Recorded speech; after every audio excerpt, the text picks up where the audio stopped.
Hi everyone, it's Alice here from the Lowdown. I'm just going to invite Rosie to the live and then we will get started. I shouldn't be too long.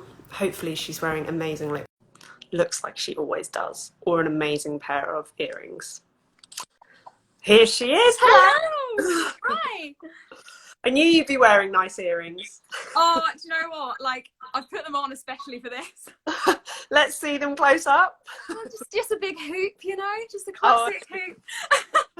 Amazing. Honestly, like, one of the things I miss about life is earrings.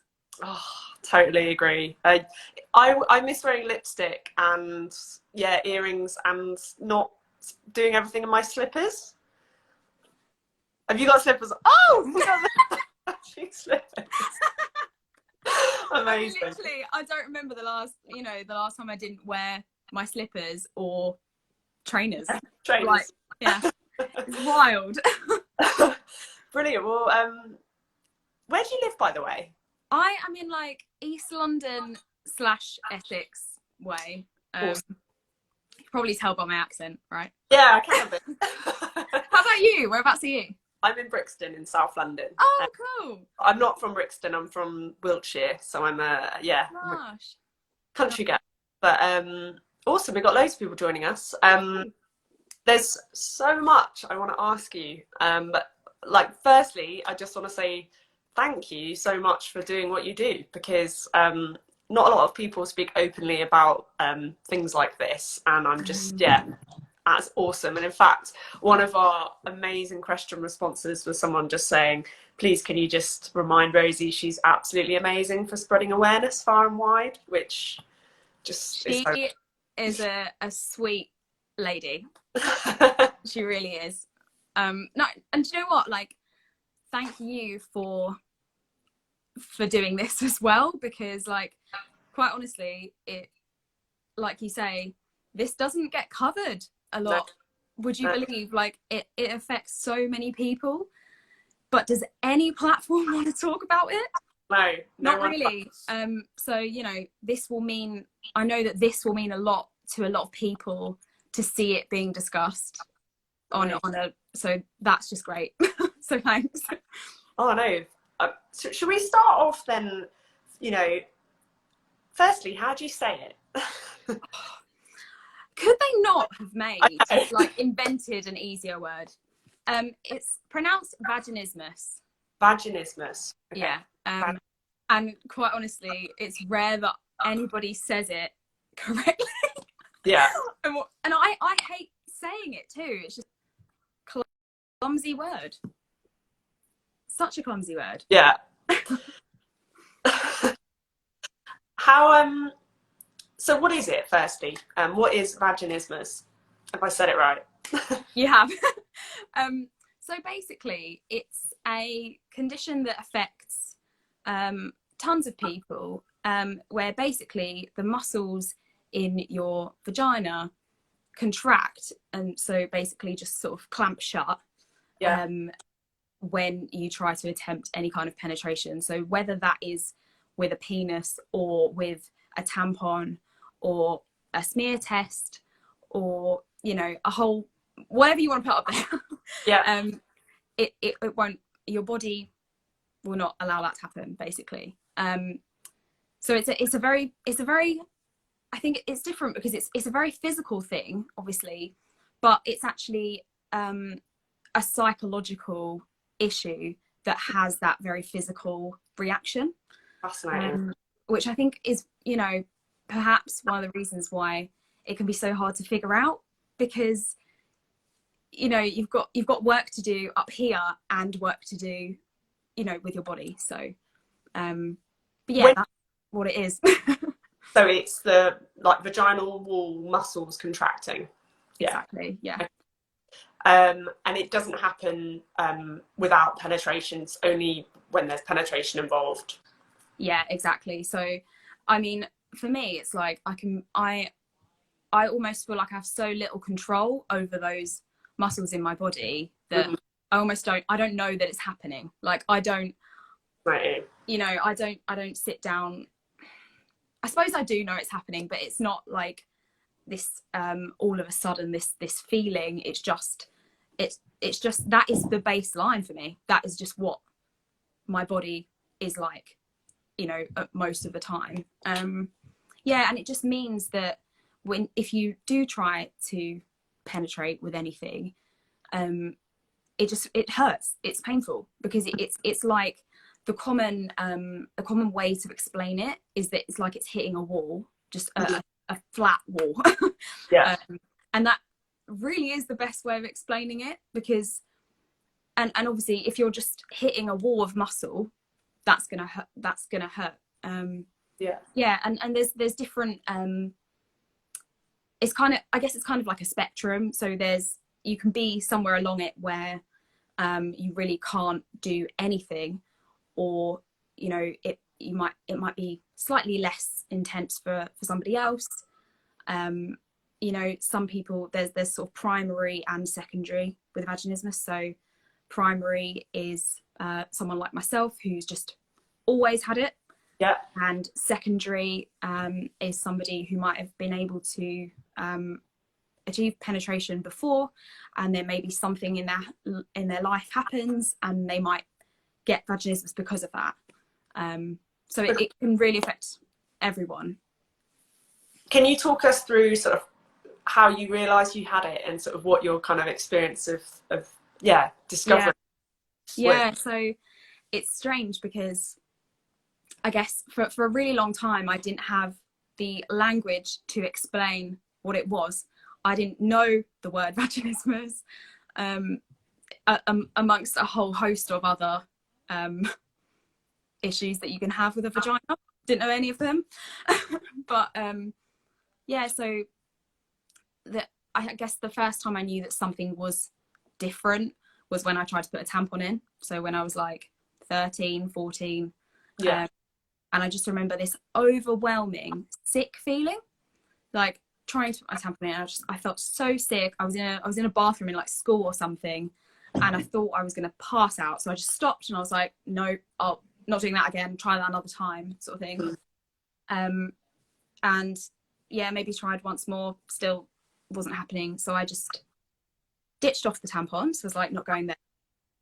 And then obviously as I got later on into my teens, I started having more intimate relationships, and I knew that something wasn't right. But the kind of embarrassing part is that when you're 16 and you're trying to have sex for the first time, how do you know how it's supposed to go? You don't. Yeah. And so I quite honestly, from 16 till 20, I knew that something wasn't right. I was like, this doesn't feel good. Yeah. This hurts quite a lot. But maybe this is just how it's supposed to be. Like, is this just it? Maybe it's crap. Maybe my vagina is really small and this penis is too big for it. You know. Yeah. Any kind of excuse really to. I can't imagine, because like when you lose your virginity, you don't really know what's going to feel like, and things are a bit painful. So I can awkward at the best of times. Good. And yeah, did you tell your friends, or were you just sort of still just kind of processing it at that time?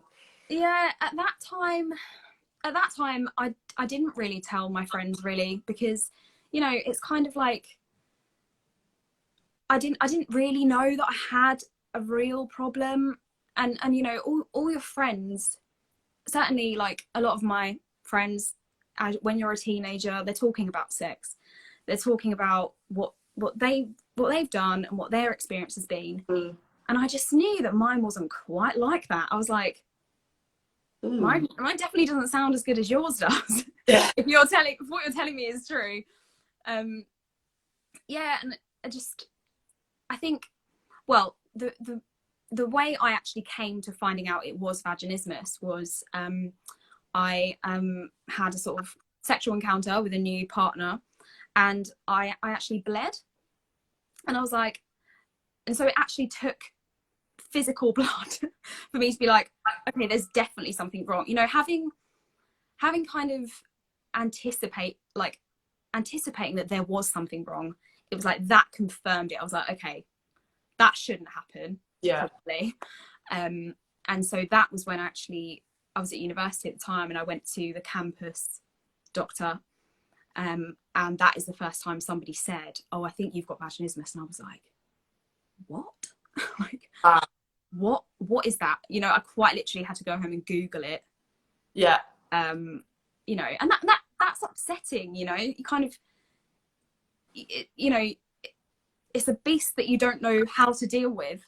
I think it's the same for a lot of people when they first find out that they have vaginismus. But yeah, so I'd say that's how I first came to know about it. Okay. And how did it change, kind of knowing this thing had a name? Like, what did you do after that? Did it change the way you, I don't know, thought about sex or tampons, or had you given up on tampons by this point? Yeah. Tampons went a long time ago. Okay. Yeah, do you know what? I'd say when I first found out about it, it didn't really change anything positively for me, because I was dealing with an unknown before I knew what vaginismus was, and then I told it was vaginismus, and I was still dealing with an unknown. You know, I think if you never see anybody dealing with vaginismus in the media or within your friendship group or your family, or so for me, having that diagnosis didn't really help, because I still felt lost. I still felt like I just didn't know what to do next. And the thing that actually made it better was finding other people. That's what really made it better for me. Not even just physically, although I think it's definitely helped with that as well, but just mentally, just like, I think we can all relate in some way that just knowing you're not alone in something does the world of, like, can change a whole world of things, can't it? Exactly. And I kind of had this experience of the pill, and that was sort of my, like, you know, I had bad side effects and felt like I was the person on earth that felt nuts on microgynon. And I think, there's so much comfort that comes out of, like, talking to others and feeling validated. And oh god, it's like the best form of medicine is sometimes just talking to other people. It really is. Yeah, it really is. Like, I did once I did find out that it was vaginismus, I did tell, like, all my friends. Like, I'm not really embarrassed about things like that, at least not with my friends. So I told them, and that was amazing to feel like you're getting something off your chest. And also, like, I was so surprised at how many of my friends came back with, "Oh, well, actually," like, and if it wasn't vaginismus, you know, somebody might say, "Oh, I'm having trouble with this," or, "Oh, I've had a similar experience to that." And, you know, I just found that so powerful and amazing that I could, you know, just open up a little bit about something that I'm experiencing, and not only make myself feel better, but maybe the other person will feel that they can talk to me about something that they're struggling with. So it's kind of like, works both ways in a lot of instances. So that was really nice. And you're 24 now, right? Yeah, almost 25. Another lockdown birthday coming up. Oh. Oh. And I guess, how long have you been doing your Instagram, sort of speaking? About a year and a half. Okay. I think it was July, year before, 2019, I think. So yeah, it's funny because that's not really very long. No. And you know, like, when I think about in that time period, the best thing for me that has come out of this is that my whole attitude about vaginismus has flipped. So pre-Instagram, I don't know why I didn't come to Instagram sooner, like, to search for it. I don't know why I didn't think of that. But you know, pre that, I was very much in the mindset of, this is something I need to fix. This is something I need to sort out as quickly as I possibly can. Yeah. And that's how I was going into everything. And I sort of, with hindsight now, I look at that me and I'm like, of course you were struggling to make any progress, because I was so focused on making progress. You know, it's as much of a psychological thing as it is a physical thing. Yeah. And I can only imagine that the more that you think about it and stress about it, the worse it gets. Yeah, it's putting like another layer of pressure on yourself. When you already feel, I certainly felt the pressure to sort it out, and so I was just putting more pressure on myself. And yeah, so the best thing, you know, like post Instagram, is that I feel like I just learned to accept it, but in a way that's not like I'm fine, like I'm completely fine, and I don't want to change it ever, but just in a way that I now feel just way more relaxed and calm, and you know, like I can rest with the idea that this is me for now, and that's fine. Yeah. And one day it'll be different, but for now this is what I'm dealing with, and I'd much rather be dealing with it in a more calm mental environment than a frustrated, frantic environment, if that makes sense. Yeah, and I think, you know, not trying to fix it and cure it and hope for this perfect state of whatever, you know, whatever she fancies doing, she's going to do. Yeah. What do you find helps, if anything, if actually the best thing is not to worry about it? But are there any practical things people with vaginismus could do? Or yeah, there's loads. So, you know, it's worth saying at this point that vaginismus is completely treatable, you know, and you can have an entirely, quote unquote, normal sex life forever. So it's something that yeah, one day I just may not have to even think about at all, which will be great.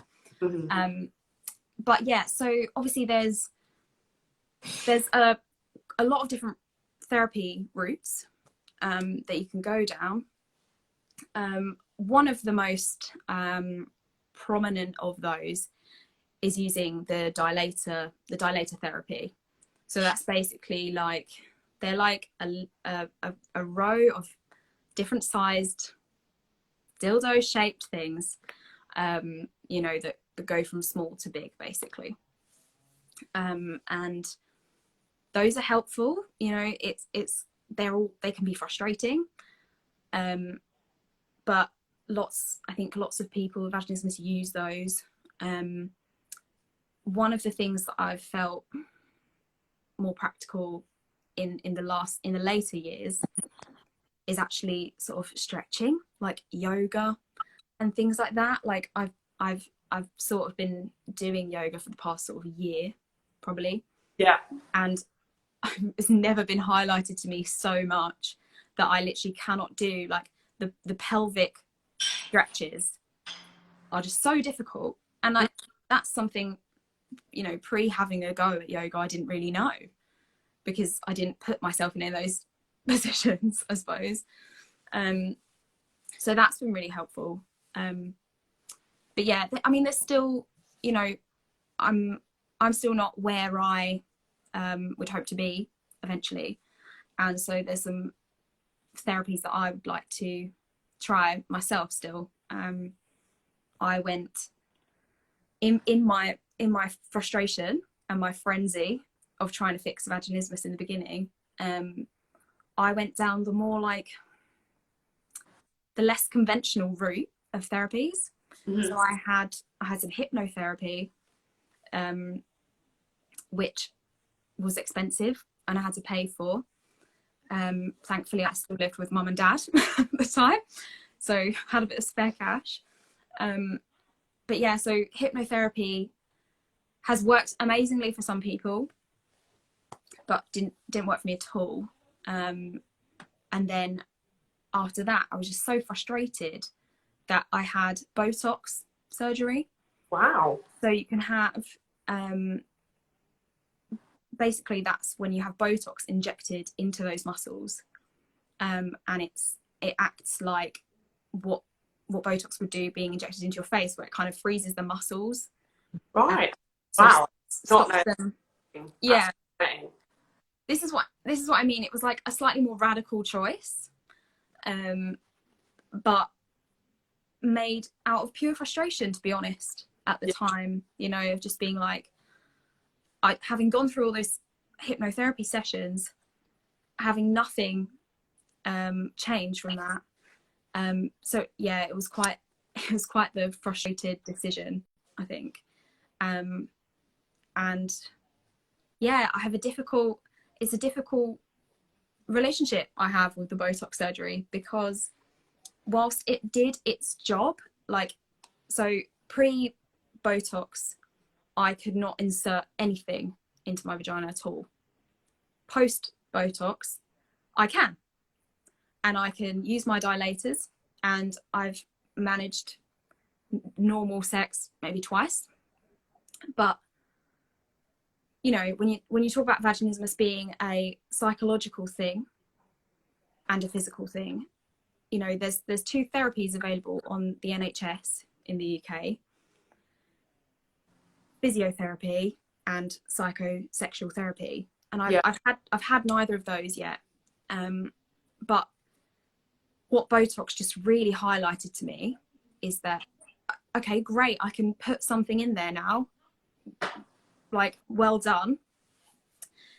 But I still had no control over what my brain was doing. You know, I still haven't fixed whatever's going on up there. Yeah. And, you know, on the physiotherapy side of things, I haven't learned how to control those muscles properly. You know, I haven't learned those techniques that I could be taught by a physiotherapist. So it's strange. Like, it's like I don't regret doing Botox, but at the same time, I think if I went back and did it again, I would do that in a different way, you know, because I made that decision out of sort of desperation, I guess.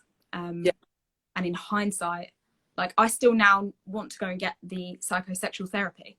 Yeah. So I may as well have got that first. Yeah. But, you know, it is what it is.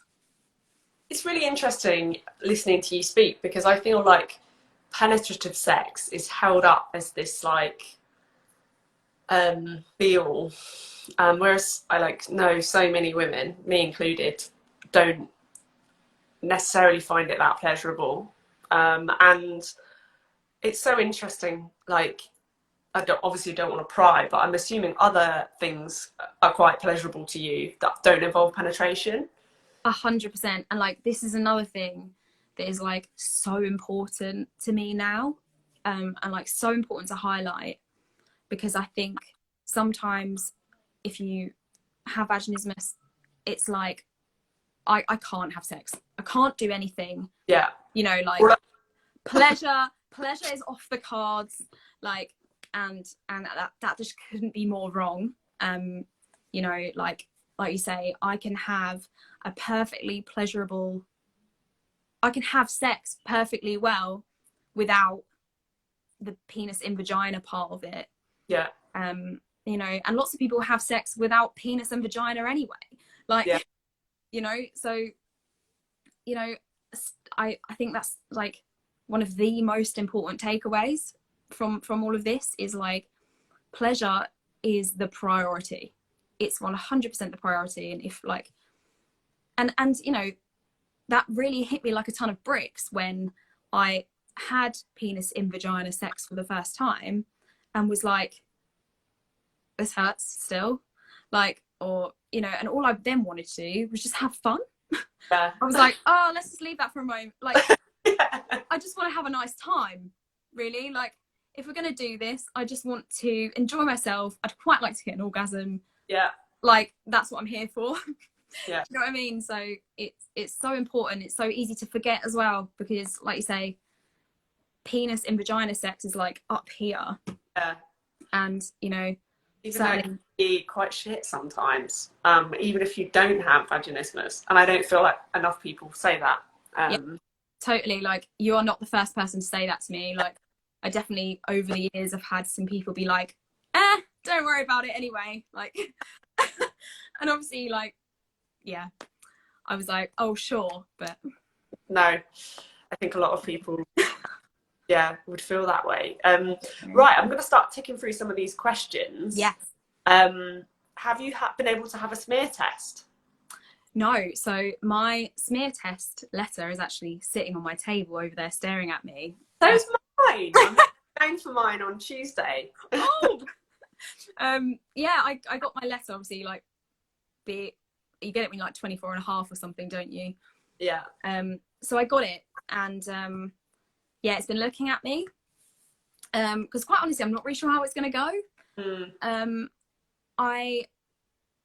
Obviously I've never had one before. It's my first one, and I've got I spoke to 2 people with vaginismus who have had different options presented to them with the smear test. So one of those people has had one of the speculums given to them from the GP or the doctor, so they can take that home and sort of practice doing it themselves. Good idea. Similar to as we would with a dilator. Yeah. And then I know somebody else who has been put on a list to be put under anaesthetic to have their smear test. Yeah, somebody's saying that on here as well. Great. Yeah. So, you know, I think those 2 options might be available to me.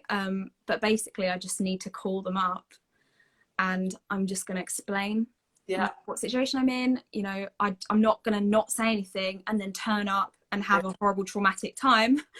I want to be in control, you know. I want to feel prepared. And it might be worth asking for a double appointment as well, because then you get like 20 minutes. Which yeah, that's a good idea. Like, I think I've also heard that you might be able to do it yourself. Yeah. So I'm actually on Tuesday. I don't really like speculums going inside me, and I think I might ask to put the speculum in myself, because it's kind of like, you know, that like sort of thing that you can do at the back. Yeah. You know, at angle. So I think I might do that. Yeah, definitely. And like, for me, that's like one of my sort of like barriers, I guess, that I'm trying to work through at the moment, is that I can do things myself, but it's handing over that control to somebody else. Yeah. That is a difficult thing for me at the moment. So I definitely think I'd have more success trying to do it myself. And I think there are different sized speculums as well, aren't there? Yeah, there are. So I can also ask for like the smallest one that they have. Yeah. Might give me a bit more of a chance. But we'll see. I'm gonna, you know, if anything, I've had more practice with speculum kind of things than other people. So I don't know, maybe it'll be okay. But I'm gonna do it regardless. Obviously I want to have my smear test. Yeah, Holly said double appointment is great, and you can ask for a small speculum to be used. So that's good. Right. So yeah, I'll definitely be doing that. And if they'll let me take it home, that would probably help as well, so I can just practice with it. Yeah. And see how it goes. Oh, okay. Are you in a relationship at the moment, and like, how did you tell your partner about this? Yeah, so the person I'm with now, been together for like 3 years, and he's actually the first person that I've been with since I knew I had vaginismus. Mm-hmm. So he's actually the only person I've ever had to like come out and tell. It doesn't feel like that's the right way to say it, but so I personally felt it was best to tell him that as soon as possible. Yeah. You know, I think the relationship I had previous to that, you know, that moment that I bled, and we kind of just had to figure that out at the same time. And so I didn't have an opportunity to tell that person. But yeah, so we, my current partner, we were getting to know each other. We were sort of friends first, and we worked together. And I was taking afternoons off work to have my hypnotherapy appointments. And so he just asked me why I was having afternoons off all the time. Like, oh, what are you doing with all your afternoons off? And then obviously I was just like, oh, here's what I'm doing. Yeah, and do you know, like, if there's one thing that vaginismus is really good at, it kind of weeds out the bad eggs. Like, because I don't want to be with someone who thinks or makes me feel like vaginismus is a real problem. Love that. And a real problem for my relationship. Yeah. You know, I don't want that. And so, you know, if I was to tell somebody that I've got vaginismus, and I can tell from their reaction whether this is going to work or not, you know. And thankfully his reaction was just a pretty non-reaction, actually. He was just like, okay, cool, like, love it, go you, sort of thing. That is such a good point. Yeah, I haven't ever really thought about it like that, but yeah. And like so many, you know, if you think about all the millions of people and couples there are in the world who've had to deal with all sorts in terms of willies and vaginas and post-baby and all sorts, you know, like you really, you really would hope that someone wouldn't turn around either mid-relationship or at the start of a relationship and sort of not want to go further because of that. So it's yeah, I just think, obviously, like your connection, there's other things that are far more pressing, I think, than that to have in place. And you know, if penis in vagina alone is going to make it or break it for you, then I'm out. I'm out. I've got how early on was that? Was that, if you don't mind me asking, before you got into like a sexual physical relationship? So it's before you even entered that? Yeah. So it was like, before any kind of, it was the flirting stage. Basically. Yeah. Okay. That's not stereotypically how you flirt. But love it. We've got do you know how common it is? Do you know how many women have it? This is like a really big question, because the trouble is, it's kind of a really unknown quantity, because you know, unfortunately there are so many people who may never tell anyone that they have this. They might just grin and bear it forever, or you know, so it's really, there's so much shame, isn't there? There's so much shame and stigma that surrounds it, and so I can totally understand why people wouldn't want to tell anyone, because they might feel embarrassed about it. And I was embarrassed for a long time. But I think, you know, I've read a bunch of different estimates, but some figures are like maybe 5%, and all of these figures are as well only based on women that have vaginismus. But of course, you can have vaginismus and identify as a man, so it's the figures are just off, I think, really off. But also, you know, some of the estimates are quite alarmingly high. Like, I think I read one that was like between 5% to like 17% or something, like, and I just think if it is 17% of women, and like I have to find a little corner of the internet to talk about it, that's like that is not how it should be. It's quite horrifying, really, isn't it? It's because endometriosis and PCOS have sort of got quite a lot of press in the last couple of years, and they are about 1 in 10, both of them.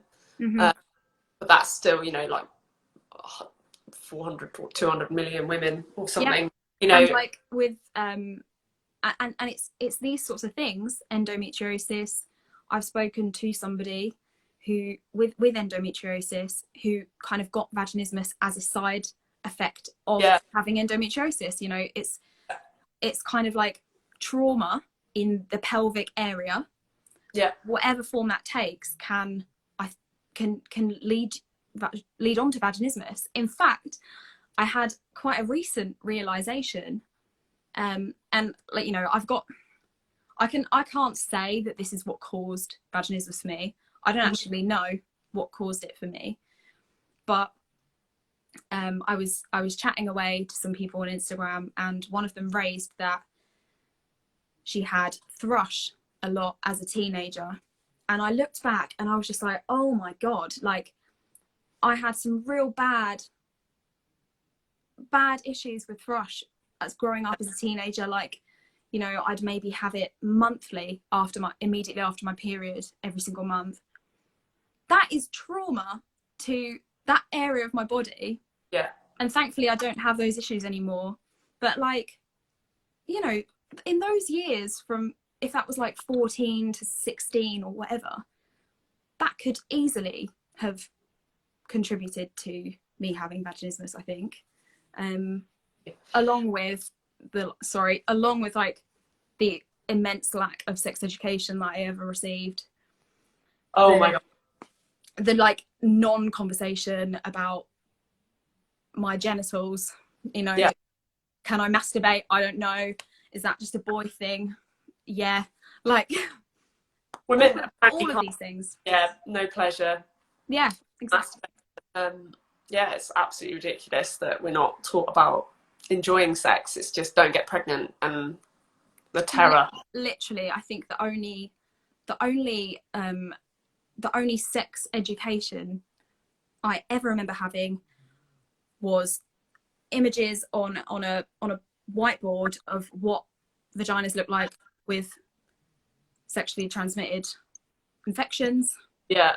Or it was like shuffling the girls of the class into the library and showing us tampons, and like, what's that? That was it. Like horrifying. Brewery's just saying, her PT told her it was about 12 to 14%, but she thinks it's a lot higher. That makes a lot of sense.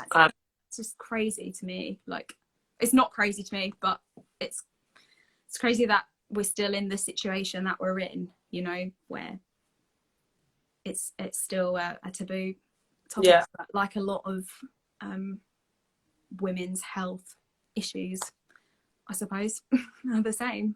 All the same. Unresearched, untalked about, massive taboo, and only through like your own process of discovery do you start to figure it out.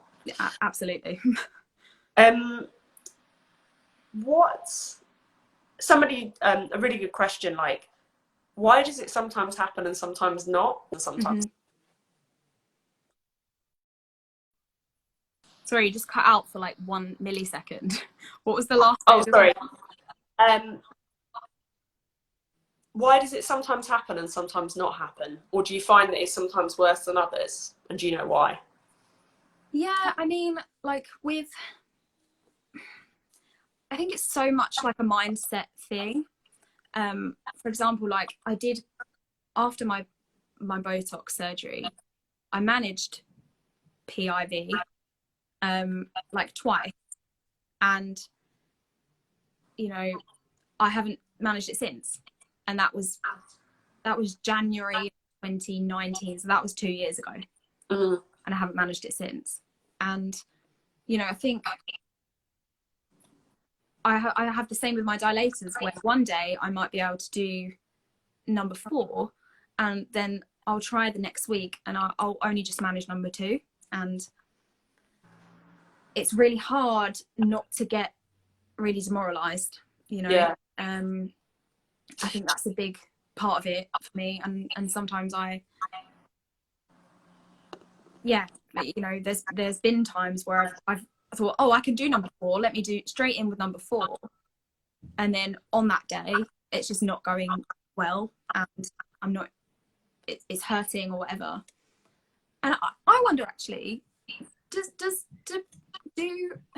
spit it out, does that happen with people who can have PIV, people without vaginismus, where one day it might go easier than another day?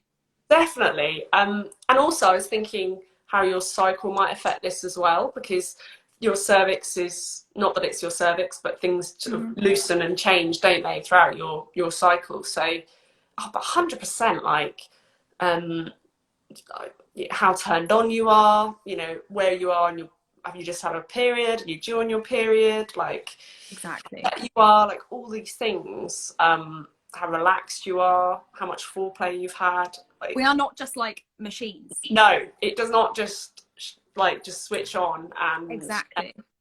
And yeah, and I think it's important to point out, obviously men have problems with their willies, right? You know, they have erection problems and, you know, orgasm problems, and these things, they don't just sort of stop and start. So yeah, totally. We can't expect our bodies to perform the same every single time, and mine doesn't. And certainly I find it easier, like, I mean, this kind of goes without saying, but sometimes it's worth saying, that it 100% depends how aroused I am. Yeah.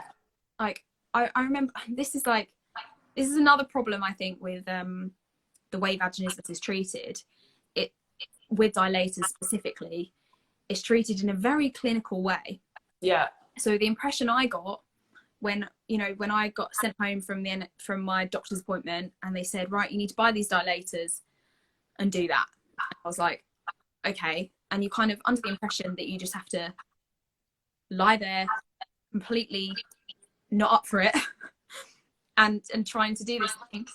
And I remember that absolute revelation that I had when once I just did it, and I think I used a vibrator at the same time. Yeah. I was like, this has got to be more fun. Like, this is dull. And it was a game changer. And I cried. I literally bawled my eyes out, because I remember it was a dilator that it was like number 3 or something, and I'd never managed it. And all of a sudden, it just fucking flew right in. And I was like, oh my God, like, I couldn't believe it. And I cried, like, I was so overwhelmed. But yeah, it's just, it again, doesn't it, comes back to talking about female pleasure. Because obviously the doctor didn't tell me to have a good time with it.